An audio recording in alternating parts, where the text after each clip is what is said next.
नमस्कार दोस्तों, welcome to Bangla कृषि खमान। हमारा जो बिजनेस है वो है मछली का, सीडो का। हम ऑल ओवर इंडिया बेसिस मछली बीज भिजवाते हैं। जो हमसे फिश फीड लेते हैं उसको हम through out culture period free में कंसल्टेंसी प्रोवाइड करते हैं। मेरा हर टॉपिक बहुत ही इंपॉर्टेंट होता है क्योंकि मैं बैठ बैठ के स्टोरी नहीं सुनाता, मैं इंफॉर्मेशन प्रोवाइड करता हूँ जिसमें फार्मर को सुविधा मिले और आगे जाके फार्मर प्रोग्रेसिव बन सके। अगर प्रोग्रेसिव फार्मर अगर आप नहीं बन पाए तो आपका जो प्रॉफिटेबिलिटी लेवल है वो पिछले 10 साल में जो जिस जगह रह चुका है वहां पर ही रह जाएगा, आगे जाके बढ़ेगा नहीं। क्योंकि आगे जाके फीड का कॉस्ट बढ़ रहा है, सीड का कॉस्ट बढ़ रहा है, लेबर कॉस्टिंग बढ़ रहा है, सब कुछ बढ़ रहा है, लेकिन आपका जो इनकम लेवल वो वही जगह रह गया। इसीलिए आपको नया टेक्नोलॉजी के साथ चलना है और नया टेक्नोलॉजी को मछली फार्म पालन में इनपुट करना है। जी हाँ दोस्तों, आज हम बात करेंगे जो टेंगरा मछली हम लोग पालते हैं, यानी कि नोना और गुलशा टेंगरा, उसको हम जब हैचरी से या सप्लायर से सीड लेते हैं, सबसे बड़ी दिक्कत आते हैं ये फ्राई साइज को हम खाना कैसे देंगे, यानी कि खाना हम कितना खिलाएंगे। क्योंकि खाना एक बहुत ही इंपॉर्टेंट है। कम देंगे तो ग्रोथ का प्रॉब्लम आ सकता है, ज्यादा देंगे तो एफसीआर से लेके एफसीआर तो इधर उधर हो ही जाएगा, आपका पानी का जो कंडीशन है वो भी खराब हो जाएगा, मछली तो ग्रोथ होगा नहीं, ऊपर से आपका बीमारी का आपका मछली शिकार होंगे। इसीलिए एक बहुत ही इंपॉर्टेंट टॉपिक है, तो मैं वही टॉपिक के ऊपर आज बात करूंगा और उसका चार्ट ही मैं आपको सामने आज पेश करूंगा। मेरा व्हाइट बोर्ड पे वो पेश करना थोड़ा मुश्किल है क्योंकि चार्ट थोड़ा बड़ा है, इसलिए मेरा कंप्यूटर स्क्रीन पे आपको लेके चलता हूं। शुरू करने से पहले दो बात बता देता हूं। खाना देने के बाद मिनिमम 15 से 20 मिनट या आधा घंटे तक आपको तालाब के पास रुकना है और अच्छी तरीके से देखना है खाना कितना ले रहे नहीं ले रहे, वो आपको मेंटेन करना है। ज्यादा बारिश के दिन या जहां पर जिसमें क्लाउडी वेदर हो उस दिन खाना चाहे तो आप स्टॉप ही कर दीजिए। और जी हाँ जो दोस्तों, नोना और गुलशा टेंगरा के लिए 35 और 40% के आसपास स्टार्टिंग में 14% लगेगा खाने में, चाहे वो घर के बनाया हो चाहे वो कमर्शियल फीड हो। और उसके बाद 30 to 35% प्रोटीन देके आप उसको आसानी से बहुत अच्छी से फार्मिंग कर सकते हो। और गुलशा नोना टेंगरा फार्मिंग एक बहुत ही प्रॉफिटेबल फार्मिंग है इंडिया में। तो चलिए दोस्तों सीधे लेके चलते मेरा कंप्यूटर स्क्रीन पर। तो दोस्तों सीधा लेके आया मेरा कंप्यूटर स्क्रीन पे, जहां पर आप देख रहे हो लिखा है फीडिंग चार्ट ऑफ गुलशा एंड नोना टेंगरा। तो पहले मैंने लिखा हूं सीड लाइन, यानी कि कौन सी लाइन का मछली है। उसके बाद लिखा हूं बॉडी वेट इन परसेंटेज, तो कितना बॉडी वेट का परसेंटेज में हमको देना है। और उसके बाद लिखा हूं फीड टाइप, यानी कि खाना का टाइप कैसा रहेगा, पाउडर खाना या दाना खाना, कौन सी टाइप का। तो पहला जो सीड लाइन मैंने लिखा हूं 2000 से 2500 लाइन का मछली, और उसको 30 से 35% बॉडी वेट के हिसाब से आपको खाना देना है। और इस टाइम जो खाना आप देंगे वो पाउडर फीड ही आपको देना है, यानी कि डास्ट खाना आपको देना है। तो 35% टोटल बॉडी वेट करके 2000 लाइन का मछली का जितना पूरा खाना होगा वो एक दिन में टोटल 3 टाइम डिवाइडेड करके देना है वो खाना, ठीक है।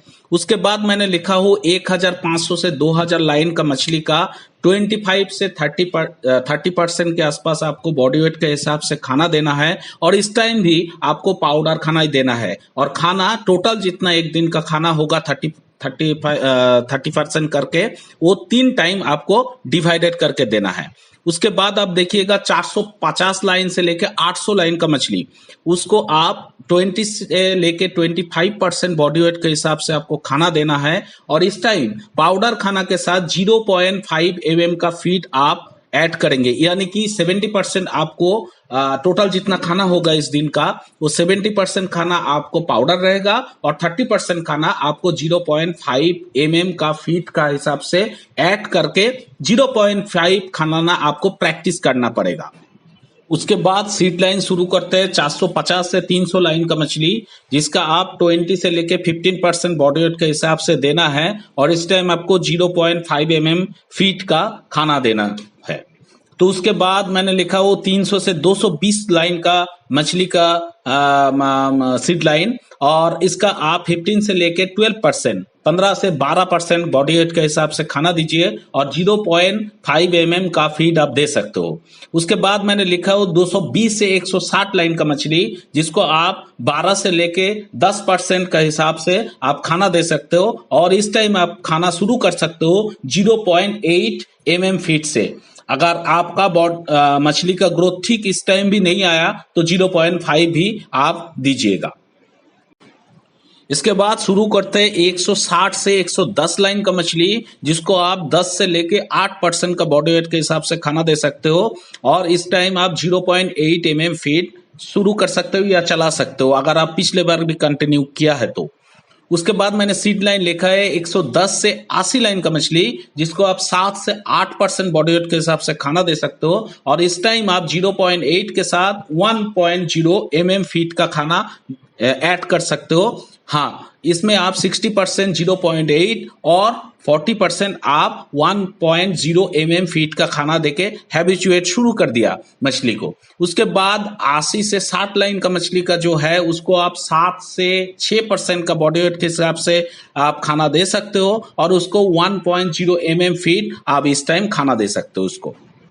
अभी शुरू करते हैं 60 से 45 लाइन का मछली, जिसको आप 6 से 5% बॉडी वेट के हिसाब से खाना दे सकते हो और उसको 1.0 mm फीड आप इस टाइम दे सकते हो। 45 से 30 लाइन का मछली का 5 से 4% बॉडी वेट के हिसाब से आप खाना दे सकते हो। 1.0 से आप ऐड कर सकते हो 1.5 इस टाइम और इसका आप 70% 1.0 और 30% 1.5 mm फीड ऐड कर सकते हो। उसके बाद 30 से 10 लाइन का मछली, जिसको आप 4 से 3% बॉडी वेट के हिसाब से खाना दे सकते हो और 1.5 mm फीड इस टाइम इसको जरूरत होगा। उसके बाद थ्रू आउट कल्चर प्योर आप 3 से 2% बॉडी वेट के हिसाब से खाना चला दीजिएगा और एज पर बॉडी वेट आप उसको थ्रू आउट कल्चर प्योर आप 3 से 2% बॉडी वेट के हिसाब से गुलशा और नोना टेंगरा के लिए कमर्शियल फीड दे सकते हो। देख लिया दोस्तों, मैं कोशिश किया जितना साइंटिफिकली हो सके